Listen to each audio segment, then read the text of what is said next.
Ofo is an old age symbol of God's staff, which was in place even before the time of Moses among IGBO, the Igbo nations.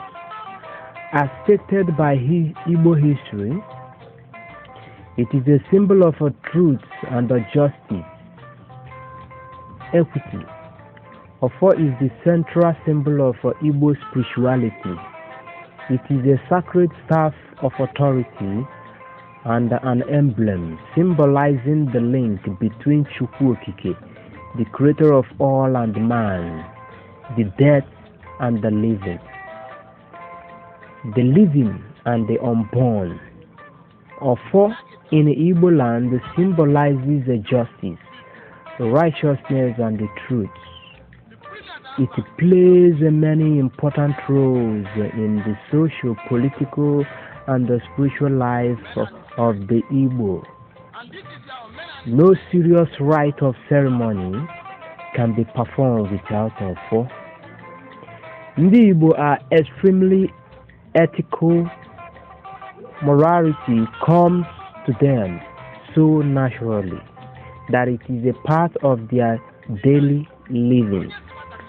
Ethics is such a part of their life that the Igbo vernacular has no word for it. Morality is not enforced by the law enforcement group, yet everyone is considerable moral because every action is either rewarded or punishable by the ancestors. Every unethical behavior has cosmic effect on one's children and on one's children's children. There are different types of Ofo as expressed in Igbo land. These include Ofuku, Ofo Obodo. This is the town Ofo and is held, controlled only by one person in the town until death. This can only be held by a son of the soil. Ofo Munna. This is held and controlled by the head of the Umunna, who must be a son of the soil and not from the lineage of slave or outcast, either by parents or ancestors. Ofo Obi. This is held and controlled by the head of Obi and can only be passed on to the son of the Obi in the event of death. Ofonna. This is held and controlled by the father of the family. It may have symbol or not, depending the choice of the family. It permits everyone to hold it. Ofo Nkonye, Ofo Nkonwe. This Ofo is made for everybody, both male and female, adults and the children, slave and outcast. It does not have any symbols. It is spiritual. That was why the Igbo says, Okadinobi. Worshipping God is in your head. Ofochi.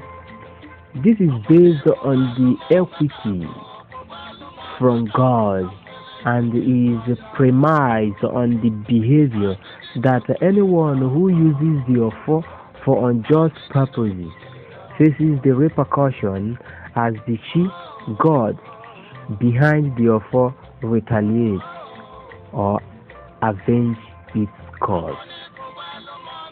It is hoped that Igbo should ensure equity in their daily affairs with others, knowing that onye ọbụla ji Ofo ma Ofo makwa onye ji ya. The Ofo stick is passed down from father to firstborn son. This is the Ofo called Ofonna. It basically endowed the authority on the firstborn son as the leader and the inheritor of the immediate patricial power of a nuclear lineage. The Ofo Ndishi is another along the same line. It is the bigger Ofo handed to the Diokpara, oldest surviving male son of a larger descent group of the Umunna. These are usually old men at the twilight of their age and are often called Ndishi or Ndiokin or Ndiki, along with other elders of the clan who are the leaders of each family, or Onumara, or Ezi, or Ama. He regulates the authority of the particular clan. The Ofo endows him with the authority of the fathers. Each clan has such a man, and with the other heads of the clan that make up a town. They govern the land as a council. When they gather, they do what is called Eha Ofo. They line the Ofo of each clan on the ground according to the groupings. In Igbo, Ofo Hawotu. Every Ofo is equal to the other, and collectively they constitute the union of the people as a town. So, the Ofo is a symbolic staff of authority. Ego Ofo is a ritual normally carried out on every Orie, the day of the ancestors, which is a sort of the Igbo day of rest and the celebration of their ancestral links. That day, every holder of the Ofo makes offering of wine and kola nut to the great God and to the departed ancestral spirits of the land. They invoke God and the ancestors to make the land fruitful and equally prosperous for all. Banyere nwoke, banyere nwanyị, they ask for continuous fertility to help preserve and populate the land with children and with animals, which collectively are called Akonoba. They call for a balance in nature. Ndụ mmiri, ndụ azụ. They ask for forgiveness for any inadvertent infractions against the earth, our mother, and the great being at the realm beyond the skies. And then they make the offerings of a peace with the Nzu, the white chalk. Every male man who has an Ofo must make these offerings we call Ego Ofo on this day in their own homestead. This includes every male who establishes his Ihushi, that shrine to the self. When a young man gets to the first stage of manhood in Igbo land and has asked his father for the authority to establish his own homestead, and once his Ebiri has helped to erect his Ovu, Obu, or Obi, and his own squatter, The eldest living male of his lineage, Diokbaranna, carries out the ritual of a planting of what we call his tree of life at the shrine, in which he establishes an altar to his indwelling she. His spiritual self, he cuts his offer, which he keeps at his shrine. The IGBO religion believes that we are gods on an experimental journey through the earth. That is why IGBO men are forbidden to bow to anything. They use their right hands, their Aki King, for salutation. The only man who bows is often forced to who, as a form of a subjugation and humiliation. All men therefore hold an offer which compels them to act with the highest moral authority in the land. Such a man is forbidden, while his offer is in his good skin back to lie or carry out any form of the arrow which might weaken his offer, because the offer is also connected to his she, and it is his she that guides him through life. It is not for nothing that the IGBO sometimes call their children by the name of Edum. A man's full authority is anchored in his offer. The point I am making is that it is not only the Ozo who has the offer. The offer is the symbol of authority given to every IGBO male who is the firstborn son of his father and the leader of his compound. The oldest surviving patriarch of a decent group of the Omona, and a grown man who has been given the authority to establish his own compound, and who though has established his own altar. However, the IGBO also say, Onye ọbụla ji ọfọ, ma ọfọ makwa onye ji ya. All men have the offer, yet indeed there are those whose offer also come to singular recognition. There is, for instance, offer Dibia, that endows the right of the healer and the diviner on whosoever holds it.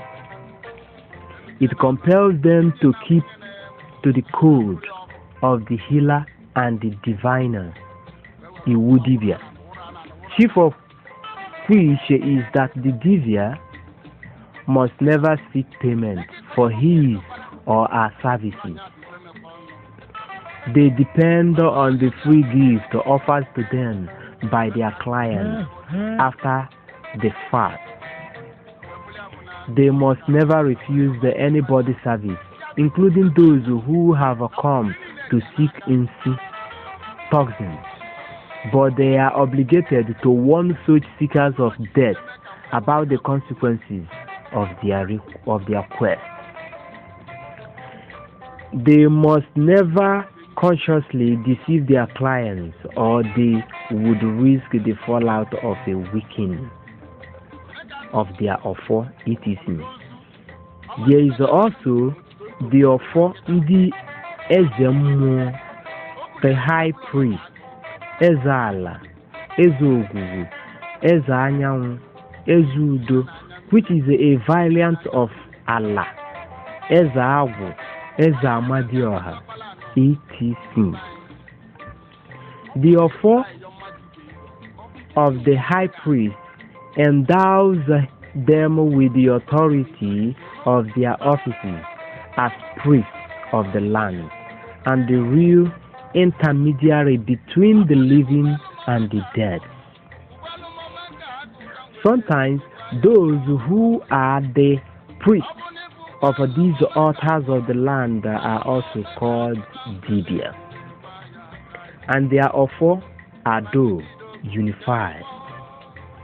There is also, of course, Ofonze or Ofondinze. This is what you have been describing. It is the offer handed to every man who has undertaken the induction ceremony into the Igbo title system. Anunze or also has many forbearances. Onye nze nọ n'iwu, to which is sworn. He does not see a corpse. He eats with dignity and not like someone driven by extreme appetite. He is obligated to daily ritual cleansing with water before the sun rises, etc. Sometimes those who are Dibia and Ezemo cannot fully assume their offices until they have fully taken the high title which places them as Eze. That is why they are called Ezemo or Ezala or Ezawu or Duru Anyanwu, etc. They must go through the other rites, and at death, the anklets on their legs must be cut with a special offering to their departing spirit. In the old days, before the burial of Ozo, a male dog is sacrificed called Nketa Anya. The dog that accompanies or guides them to see through the dark labyrinth between the living and the realm of immortality. Now, finally, I did accept your comment about pagan rituals. And it is amusing because all symbolical rituals are exactly what they are. Pagan. The high priest, the Pope, Vicar of Christ, symbolically watches the feet of pagan, of another, that feet washing ritual is nothing but a pagan practice. Before John Paul II died, he requested that his heart be buried in Poland, and it was that is pagan. The ritual of the Eucharist is the height of any pagan ritual because it is symbolic cannibalism. We in Igbo ritual offer the kola nut, whose bitter sweetness basically suggests the nature of our human relation, which does not sunder our connection to the same human family. That is why the orgy goes symbolically round, starting with the closest to the farthest relationship. If that is a pagan ritual, well, it is human and enlightened. My worry is that many Igbo now do not know the meaning of the things we do. We have taken the showy stuff and left the substances. We understand these things now only at their surface. At the core of the offer is the law of the land and the authority to live by those human laws. They are religious laws. Each man includes the holder of Ofonze is responsible to their Ofo. When an Ozo dies, he is buried with his title.